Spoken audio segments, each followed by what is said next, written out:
बिस्मिल्लाहिर्रहमानिर्रहीम। शुरू अल्लाह के नाम से जो बड़ा मेहरबान निहायती रहम करने वाला है।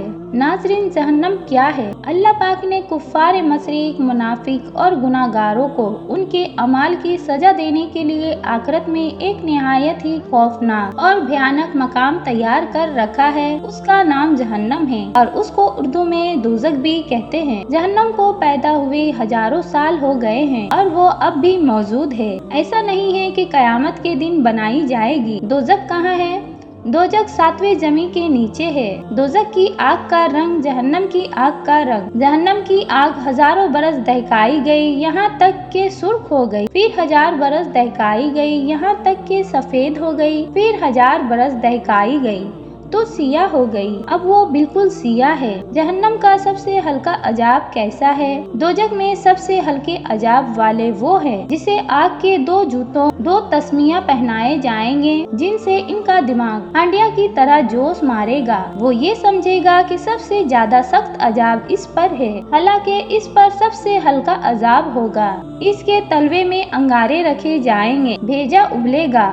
बड़ी खराबी है उस शख्स की जो पीठ पीछे दूसरों पर ऐब लगाने वाला और मुंह पर ताने देने का आदी हो, जिसने माल इकट्ठा किया हो और उसे गिनता रहता हो।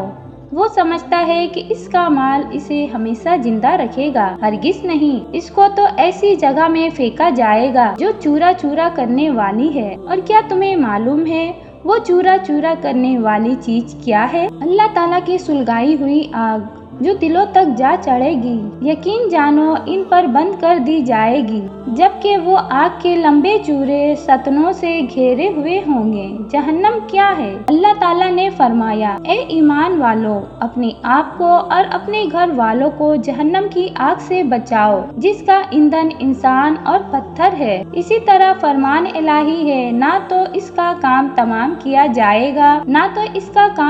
किया जाएगा कि वो मर ही जाए, और ना इनसे जहन्नम के अजाब हल्का किया जाएगा।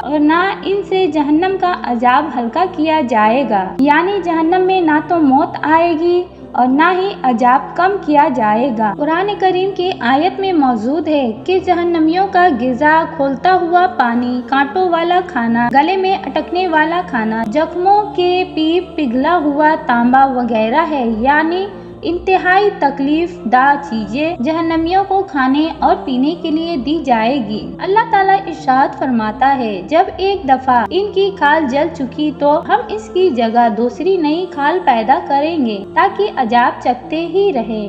इसी तरह फरमान इलाही है, दोज़खियों को मारने के लिए लोहे के गिरज यानी एक किस्म का हथियार है। वो लोग जब भी जहन्नम की घटन से निकलना चाहेंगे फिर उसी में ढकेल दिए जाएंगे और इनसे कहा जाएगा कि जलने का अजाब चखते रहो। नबी पाक सल्लल्लाहु अलैहि वसल्लम ने इरशाद फरमाया, जहन्नम को 1000 साल तक धोखा गया तो इसका आग सुर्ख हो गई।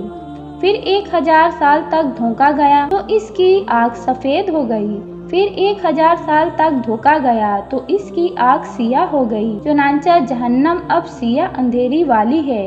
नबी पाक सल्लल्लाहु अलैहि वसल्लम ने इरशाद फरमाया, जहन्नमियों में सबसे हल्का अजाब शख्स पर होगा जिसके दोनों जूतियां तस्मियां आग की होगी, जिसकी वजह से हांडियों की तरह इसका दिमाग खोलता होगा। वो समझेगा कि मुझे ही सबसे ज्यादा अजाब हो रहा है, हालांकि इसको सबसे कम अजाब होगा। हुजूर पाक सल्लल्लाहु अलैहि वसल्लम ने इरशाद फरमाया, तुम्हारी ये आग जिसको तुम जलाते हो दोज़ख के अजाब का 70वां हिस्सा है। सहाबा रज़ी अल्लाह ताला ने अर्ज किया कि जलाने को तो ये बहुत है। आप सल्लल्लाहु अलैहि वसल्लम ने फरमाया, हाँ, इसके बावजूद दुनिया की आग से जहन्नम की आग जलाने में 69 गुना बढ़ी हुई है। जहन्नम ऐसा मौजू है कि इस मौजू पर सैकड़ों किताबें तहरीर की गई है। मैंने सिर्फ चंद बातें कुरान व हदीस की रोशनी में तहरीर की है। इंतहाई तकलीफों की जगह जहन्नम से बचने का एक ही तरीका है कि हम अपनी दुनियावी जिंदगी अल्लाह के अहकाम और नबी सल्लल्लाहु अलैहि वसल्लम के तरीके के मुताबिक गुजारने की कोशिश करें।